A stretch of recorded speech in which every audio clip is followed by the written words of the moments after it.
আপনাদের পায়ের মধ্যে হাত রেখে বলতে চাই, সকলেই জান্নাতের বাগানে এসে আদব রক্ষা করুন। কারণ বাবা, এই উরুস মাহফিল কিন্তু সবসময় হয়, উরুস মাহফিল কি সবসময় হয়? তাই যেহেতু বছরে একদিন আমরা এই উরুস মাহফিল পাই, তাহলে আমরা অনেক ধন্য। কথা বলেন ঠিক কিনা বলুন? আমরা অনেক ধন্য কিনা? কারণ বেদে মারাফত ইয়াদ খুদা একটা কিতাব আছে, এই কিতাবটা লিখেছেন সরমুনার পীর সাহেব হুজুর। কে লিখেছেন? সরমুনার পীর সাহেব হুজুর আবু ইসহাক রাহমাতুল্লাহ আলাইহি। এই কিতাবের মধ্যে একটা ঘটনা তুলে ধরছে। উনি কিন্তু দুনিয়ার মধ্যে নাই, দুনিয়ার থেকে বিদায় আরজ করছেন।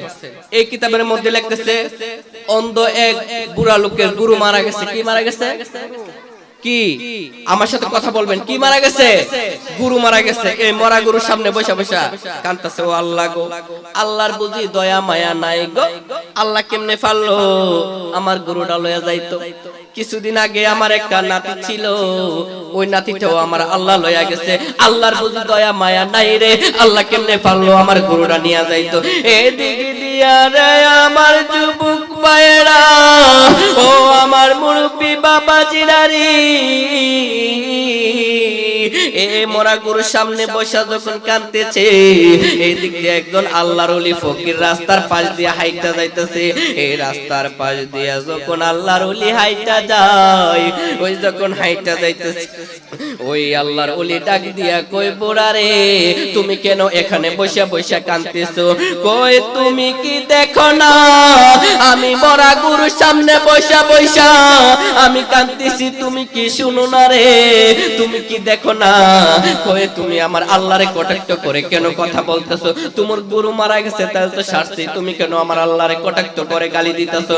কই আমার জ্বালায় আমি বুঝি, তুমি আমারে না করার কে? এবার আল্লাহর ওলিটা ডাক দিয়া কই, ফকিরে ডাক দিয়া কই, ও বুড়ারি, ও বুড়ারি বুড়া, আমি যদি তোর মরা গুরুটা জিন্দা কইরা দেই কেমন হইব? গুরু কন্যা আল্লাহু আকবার। এই আর জোরে কন্যা আল্লাহু আকবার। আমি যদি তোর মরা গুরু জিন্দা কইরা দেই তাহলে কেমন হইব? কই পুরান পাগলের বাত নাই, নতুন পাগলের আমদানি। কই এ বেড়া বিলে আমার মতন মানুষ, এই বেড়া বিলে মরা গুরু জিন্দা কইলাইবো। হেটা কি বলে? এবার আল্লাহর ওলি এই ফকির কি করছে জানিনি? এ মরা গরুর সামনে বৈশা ওই অন্ধ পুরা যখন কাঁদতেছে, মরা গরুর সামনে দায়া ওই মরা গরুরে পেট ভরা বই যায়, যেই মাত্র একটা লাথি মারছে, মরা গরুটা লাফ মাইরা দাঁড়ায় গেছে। জোরে বলেন না সুবহানাল্লাহ। এই আর জোরে বলেন না সুবহানাল্লাহ। এ মরা গরু যখন লাফ মাইরা দাঁড়ায় গেল,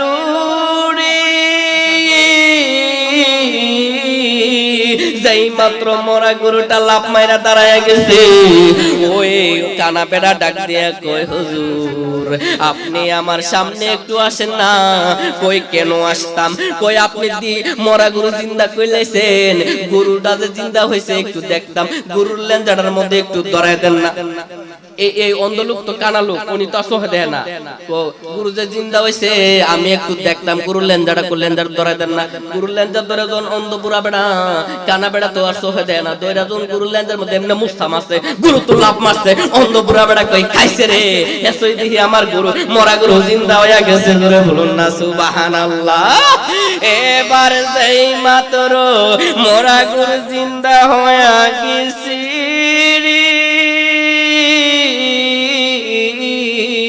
যেই মাত্র মরা গুরু জিন্দা হয়ে গেছে, আল্লাহর ওলির ওই কদমের মধ্যে অন্ধ বুড়া বেড়া ফইরা ডাক দিয়া কই, হুজুর আপনি আমার মরা গুরু জিন্দা করেছেন, আমি কিছু বলি নাই। ও হুজুর গো, এখন আমার একটা নাতি ছিল, নাতিটাও কিছুদিন আগে মারা গেছে, ওই নাতিটাও জিন্দা করে দিতে হবে। জোরে কন্যা আল্লাহু আকবার। এই আরো জোরে বলেন না আল্লাহু আকবার। এবার ওই মরা গুরু জিন্দা করছে। আল্লাহর ওলি ডাকি দিয়া কয়, আমি তো শুধু গুরু জিন্দা করতে পারি গো, আমি তো মানুষ জিন্দা করতে পারি না। এবার অন্ধ বুড়া বেটা ডাকি দিয়া কয়, হুজুর ও হুজুর গো, আল্লাহ যদি গরুর লাগিয়া যদি আর যাইলে ফাড়াই, তাহলে তো মানুষের লাগিয়া আমার আর যাইলে ফাড়াইব, কথা কন্যা ঠিক কিনা? এ আমার যুবক ভাইরা রে, ও আমার মুরব্বী বাবাজিরা, ও রব রঙের রূপ ধরিয়া পাগল করিয়া এখন সাদেক শাহ বাবা রইলা কোথায়? জ্বালাইতে কতক্ষণ, নিবাইতে কতক্ষণ, জানি আমার দয়ালের দয়ার অভাব নাই, জানি আমার দয়ালের দয়ার অভাব নাই। ও মোর জ্বালা রে, জ্বালা কি দিয়া আনে ভাই, দয়ালের প্রেম জ্বালাম অঙ্গ জুলি জ্বালা, জ্বালা কি দিয়া আনি ভাই। আসলে এটি হচ্ছে দরবার শরীফ, অনেক উলামায়ে কেরামরা এসেছেন, কারণ ওনারা তো সম্মতি দেবে, কথা কোন ঠিক কিনা?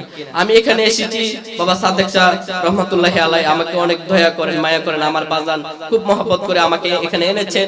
আপনাদের কাছে এখানে ওয়াজ করার জন্য আসি নাই, দোয়া চাওয়ার জন্য এসেছি।